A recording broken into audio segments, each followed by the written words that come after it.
بڕیارەت خوێندەوە ئەم داواکاریەت بیست و بینیت پابند بووی لە مینبەرەکەی خۆتەوە ستایشی ئەم ڕۆڵەی حکوومەت بکەیت کە بەشێک لە سیستەمی پاشەکەوتی موچەی لا بردووە ئەگەر ستایشت کردووە لە پێناوچیدەوە ئەگەر پێچەوانەی ئەم بڕیارە قسەت کردووە بۆچی؟ بسم الله الرحمن الرحيم ديارة فعلا نو برياريك برز وزارة أوقاف ناردويتيان لري فيسبوك كانوا زيادة براسي لري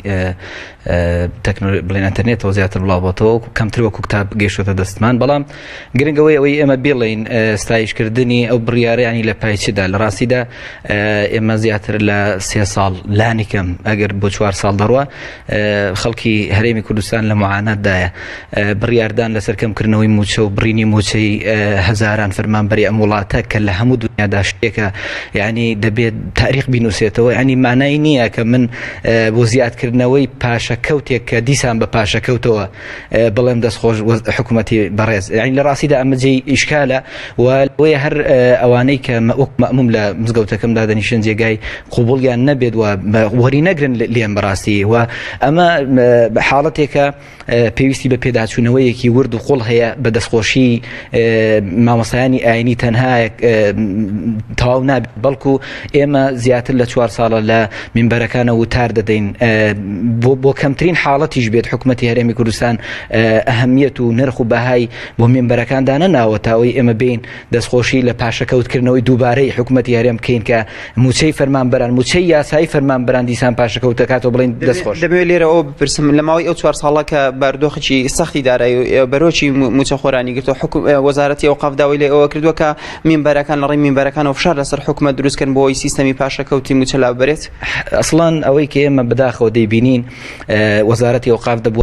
وزارتي كي زور كاري قربا سر حكومتي لناو ناخي قندلي داروتش وبداخل روليكي زور لا وكي هي بلكو لبيرشاوي خلق بوتيكي لوزارة كان كبداخل لان روشنبير روجنا منفسان وخلقيكي قلم ببرشتو بوزارتي كي قندلنا وزد بكريت أما هو كاريك بويك بفعلي لشأني ما مصاني برزي عيني بداخل كي لشقا مكان لسراكان قصب ما مصاني برزي عيني بلد لكاتك ذاك ما مصاني عيني رولي كي زور فعال وكاري قريان لمن بركان نوبيني وبشتواني كي توندي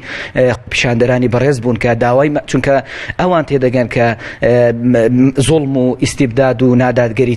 چند خرابه خوي گورا تكليف مان لدك بو بابتك جرين كدفرمي ولا تتبعوا الفساد ان الله لا يحب المفسدين من يك لما ايه تيدگم من يك لو دق وحي قران تيدگم اما دي 100 بشكيري كاريكي فساد بم اقر بكلميك جبيت خوي گورا دفرمي وان تطيعوه تهتدوا دفرمي اگر شوين امر بازي ام بكون توشي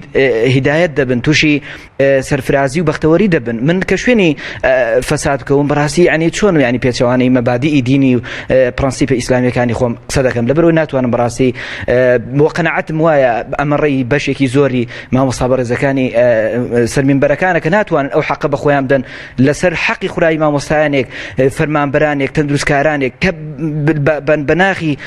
هجاري داروچون ئەمڕۆ کانە من دەستخۆشی لەو حکومەتەکەم پاشەکەوت بە شتێکی باش بزانم دەستخۆش بێ بەڵێ کاک بەختیار ئەمە نمونەیەکێک لەو زانە ئاینیانە بوو کە ئەمڕۆ پێچەوانەی داواکەی وەزارەتی ئەوقاف قسەی کردووە وەکو بۆ خۆشی ئاماژەی پێدا زۆربەی مامۆستایان ینی ڕێگان بخۆیان نەداوە کە ئەو ستەمەی لەلایەن حکومەتی هەرێمەوە لە موچەخۆران و فەرمانبەران کراوە ئەمڕۆ لە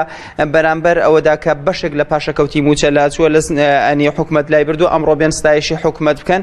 بۆ ئەو هەنگاوی کە ناویەتی سپاس بۆ پەیامنێرمان ئاراز ڕەسوڵ